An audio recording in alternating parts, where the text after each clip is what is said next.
नमस्कार, स्वागत है आप सभी दर्शकों का वेदर अलर्ट इन्फॉर्मेशन में। इस वीडियो में हम बात करेंगे कि देश में अगले 3 दिनों के दौरान कैसा मौसम रहेगा।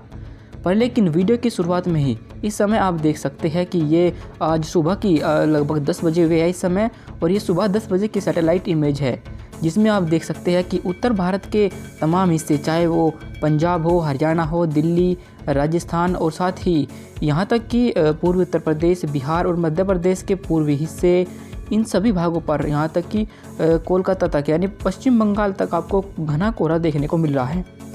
ये कोहरे की लेयर है जो कि ऊपरी एटमॉस्फेयर पे जमी हुई है। यानी जब नीचे की साइड जब हवा तेज़ होती है तो कोहरा ऊपर की तरफ चला जाता है और एक लेयर बना लेता है, जिसकी वजह से धूप का जो प्रभाव होता है वो नीचे नहीं आ पाता और ठंड काफ़ी अधिक हो जाती है, जिसकी वजह से दिन में भी काफ़ी सर्दी महसूस की जाती है। कोहरे की इसी लेयर की वजह से धूप का प्रभाव ज़मीन तक नहीं पहुंच पा रहा, जिसकी वजह से उत्तर भारत के तमाम हिस्सों पर जो तापमान है वो 1 डिग्री से लेकर 5 डिग्री के बीच ही रिकॉर्ड किया जा रहा है। इन भागों पर फिलहाल ये स्थिति आगे भी इसी तरीके से बनी रहेगी, क्योंकि ऐसा कोई भी WD नहीं है जो कि उत्तर भारत पर भारी बर्फबारी दे और मैदानों पर उसकी वजह से भारी बारिश हो। फिलहाल आगे भी ऐसा ही मौसम बना रहेगा, ऐसी संभावना हमें दिखाई दे रही है।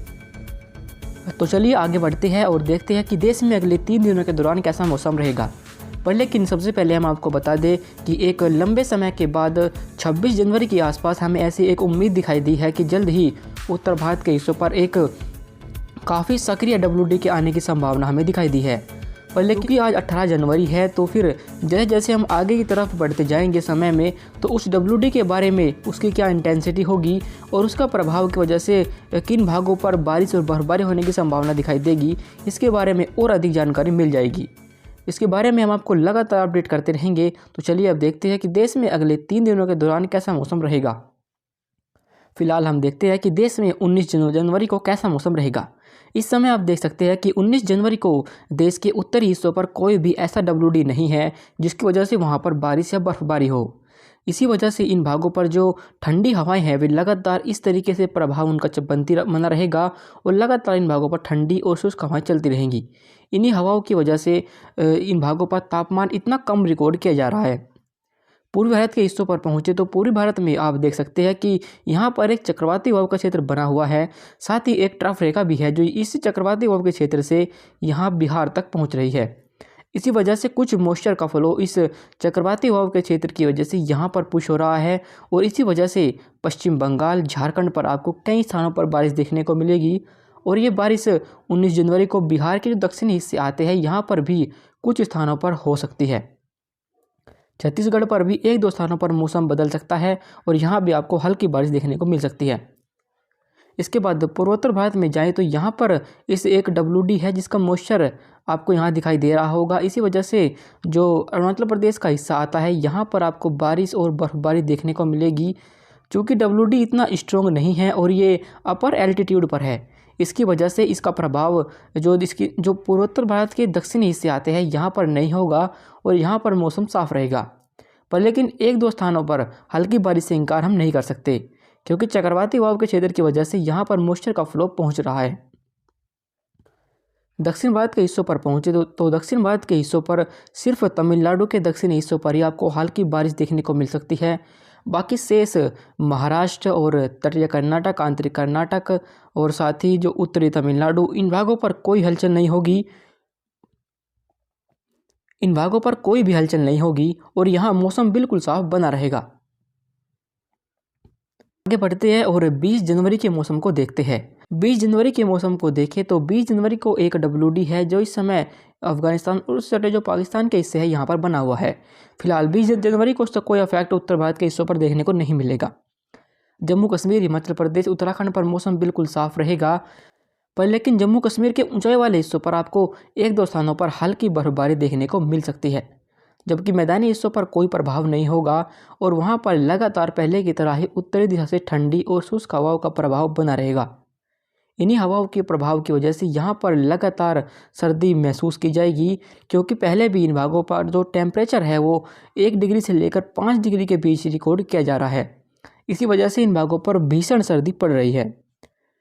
पूर्वी भारत में पहुँचे तो पूर्वी भारत में बिहार, झारखंड इन भागों पर बारिश की जो गतिविधियाँ थी वे कम हो जाएगी। पर लेकिन चूँकि चक्रवाती वायु का क्षेत्र अभी भी बना हुआ है, जिसकी वजह से पश्चिम बंगाल पर आपको हल्की बारिश देखने को मिल सकती है।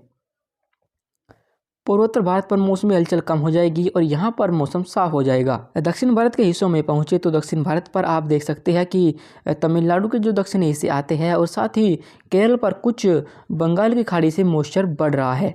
इसी वजह से इन भागों पर बारिश की गतिविधियाँ हल्की बढ़ सकती है और कुछ स्थानों पर हल्के से मध्यम बारिश हो सकती है। जबकि तटीय कर्नाटक, तटीय तमिलनाडु और आंतरिक कर्नाटक इन भागों पर कोई हलचल नहीं होगी और यहाँ पर मौसम बिल्कुल साफ ही बना रहेगा। अंडमान सागर पर पहुँचे तो अंडमान सागर पर भी हलचल कम हो जाएगी और यहाँ पर भी मौसम बिल्कुल साफ ही बना रहेगा। आगे बढ़ते हैं और 21 जनवरी के मौसम को देखते हैं। 21 जनवरी के मौसम को देखें तो WD जम्मू कश्मीर के हिस्सों के पास पहुँच जाएगा, पर लेकिन ये भी जैसे कि हमने पहले बताया था काफ़ी कमज़ोर है, पर फिर भी इसके प्रभाव की वजह से जम्मू कश्मीर और हिमाचल प्रदेश पर आपको कुछ हल्की बारिश और बर्फबारी देखने को मिल सकती है। पर लेकिन ये बारिश और बर्फबारी सिर्फ ऊंचाई वाले हिस्सों पर ही आपको देखने को मिलेगी, जबकि मैदानी हिस्सों पर कोई भी इफेक्ट नहीं होगा और यहाँ पर पहले की तरह ही लगातार ठंडी और शुष्क हवाएं चलती रहेंगी, जिसकी वजह से पंजाब, हरियाणा, दिल्ली, राजस्थान, उत्तर प्रदेश और मध्य प्रदेश इन भागों पर मौसम बिल्कुल साफ बने रहने की संभावना हमें दिखाई दे रही है। जो चक्रवाती वायु का क्षेत्र पश्चिम बंगाल के हिस्सों पर बना हुआ था वो अभी भी बना हुआ है, पर लेकिन वो काफ़ी कमज़ोर हो गया है और इसके थोड़े से पश्चिम की दिशा की तरफ आगे बढ़ा है। पर फिर भी इसके प्रभाव की वजह से उड़ीसा पर आपको कुछ हल्की बारिश देखने को मिलेगी। पश्चिम बंगाल पर बारिश की गतिविधियाँ कम हो जाएगी। बिहार पर मौसम बिल्कुल साफ रहेगा। झारखंड पर भी कोई हलचल नहीं होगी। पूर्वोत्तर भारत पर भी मौसम बिल्कुल साफ ही बना रहेगा। दक्षिण भारत में पहुँचे तो दक्षिण भारत पर जो मॉइस्चर का फ्लो बंगाल की खाड़ी से पहुँच रहा था वो अब कम हो जाएगा, पर लेकिन जो केरल के हिस्से आते हैं यहाँ पर आपको एक दो स्थानों पर हल्की बारिश हो सकती है। तमिलनाडु, आंतरिक कर्नाटक, तटीय कर्नाटक और तेलंगाना इन सभी भागों पर कोई हलचल नहीं होगी और मौसम बिल्कुल साफ ही बना रहेगा। वीडियो के आखिर में हम आपको ये भी बता दें कि अभी 26 जनवरी के आसपास एक स्ट्रॉन्ग WD आने की संभावना दिखाई दी है। वो सिस्टम कितना स्ट्रॉन्ग रहेगा और किन भागों को प्रभावित करेगा, इसके बारे में हम आपको लगातार अपडेट करते रहेंगे, तो बने रहिएगा हमारे चैनल के साथ। फिलहाल वेदर अलर्ट इन्फॉर्मेशन में अभी के लिए बस इतना ही। जल्द फिर होगी आपसे मुलाकात, तब तक के लिए धन्यवाद।